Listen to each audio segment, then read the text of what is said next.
Hello everybody, my name is Beth Davidson. I'm the owner of the Dragonfly Shops and Gardens. I've invited my nephew TJ here today to talk about the work that he does at Waymakers. He deals with and works with human trafficking division of Waymakers. And I wanted him to tell you a little bit about that because I think it's an important conversation to have. I want you to be aware of it. I want you to ask questions, and then I'm going to ask you to support us. So take it away, TJ. So my title is I'm a human trafficking victim advocate. So basically we deal with human trafficking victims exclusively in Orange County. And so whether that's court support or legal aid, therapy, mental health resources, we do a lot of case management, so we'll kind of partner up with them and then kind of walk them through the process of healing and getting their lives back together. So TJ, what does a typical day look like for you? So it really kind of depends on what's ever needed. All of us take shifts on like 24-hour to like 96-hour on calls. So if someone calls the National Human Trafficking Hotline and they're a victim in Orange County, it'll go straight through to one of our cell phones. So sometimes it'll start off at like 4 in the morning where the police are calling us saying that they have a victim trafficking and they want to partner them up with an advocate so we can meet at the police station with them. Usually in that kind of emergency situation, we'll see if they need any medical attention right away, food or sleep, just kind of taking care of their basic necessities. And then if they move forward with like a legal case, then we'll partner with them throughout that. A lot of times we also just get community-based calls where people who are calling the hotline saying, hey, like I'm a victim of human trafficking or I need help. And so we'll partner up with them, and said a lot of times sometimes it's logistics, sometimes like through their trafficking, they don't have social security cards or driver's license, so sometimes it's just paperwork like that. And then a lot of times it is like therapy or drug rehab. So it just kind of depends on whatever their needs are at the time. And a lot of times that will change over time as well. So TJ, in a lot of my conversations with you, I was shocked to learn the proliferation of human trafficking right here in Orange County. Can you speak about that a little bit? It is something that I think people don't typically realize, that this is actually a really big thing going on right now. I know with my company alone in the past year, we've worked with over 400 victims of human trafficking. One of the reasons is actually because it's a huge tourist destination. And so anywhere around the world that you have a tourist destination, there's going to be an increase in trafficking because you have so many millions of tourists coming in. So actually in Orange County, Disneyland is one of the reasons why there's big. And people have probably heard like wherever the Super Bowl is every year, there's an increase in trafficking. It's the same thing for any other kind of tourist destination. So it is much more prolific here than people realize. A lot of times when people think of trafficking, they just kind of think that it's in other countries, or that it's that this kind of thing where people get like kidnapped and taken over there. But reality is a lot of times it's like very manipulative relationships. It's people coercing through like the guise of affection or relationships. Like grooming or something? Yeah, like grooming that. So especially when it comes to like, we call them CSEC, which is commercially sexually exploited children. That it starts off from a very young age and grooming them into that. One of the reasons why it's important to know though is because it may not look like what you think of as a typical human trafficking victim. People think of like said people locked in cages, and that can and does happen. But what we see a lot more commonly, especially in Orange County and especially with U.S. citizens, is that it is something where they don't necessarily even realize that they're being trafficked. They don't necessarily realize this, and not because they're stupid in any way, but just because that's kind of what they've been conditioned to by the pimps, by the traffickers.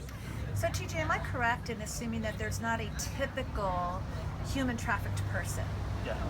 Yeah, so really it's like a lot of the survivors and victims that we work with, it can really range. I've worked with victims as young as 10 years old when they were originally trafficked, into their mid-40s, and that's just personal experience. We've also worked with men, with women, with mothers, with daughters.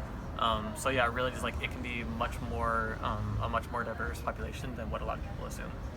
So as a community of people, right, we're aware, we're trying to be more aware and keep our eyes open. Are there certain things we should or could look for, or certain ways to help? Yeah, so there's great resources. I mean, first of all, I would just say education. A lot of times people will just kind of look at something online and maybe just like pass that along without actually investigating. Sometimes that can kind of perpetuate like myths about trafficking that aren't necessarily helpful. So I would look at credible resources. Like I said, my company Waymakers has information. There's also the Anti-Human Trafficking podcast, which is a really, really great resource. There's National Human Trafficking Hotline. Also, there's the Anti-Trafficking Coalition in Orange County. So there's lots of good resources that if you look up there and get information from them, you can get a lot of credible resources. And then also if you're interested, contact agencies. Contact them directly and ask like what kind of help that they need. because that's going to be like the most effective way to get them the resources that are useful. And we'll put some links for those of you who want to delve further into it. TJ's available as well. But I'll put some links so that if you want more education about it, you can find that. One of the reasons that I also asked TJ to come here today is because he is directly involved with a direct specific needs of his clients. And we as a community, and I know you as loyal people of the Dragonfly, like to help, and we can directly affect his clients in an impactful way. And part of what we're doing, so give some examples of what your clients have a specific need for. Yeah. So some of the stuff that our clients need, it can really kind of range. For some of them, they've never gone to school before. So a lot of them are going to school. Some of them that I'm working with right now are going to college for the first time. So there's really just tangible needs to have, whether it's like laptops or school books. A lot of times it's health and hygiene items that they've never had before. One of the first things that we ever do when we meet up with clients is that we'll give them gift cards and we'll be like, hey, like, can I grab you food? Like, where do you want food? And while that seems like a small thing, for a lot of them it's very significant because they have, like, since they've been trafficked, they haven't been able to choose where they want to eat. So giving them that choice of like, hey, do you want Carl's Jr. or McDonald's? For a lot of us that doesn't mean anything, but for them giving that choice is really kind of the first step to getting them ownership back in their life. So it's something as small as like a $10 gift card is super valuable.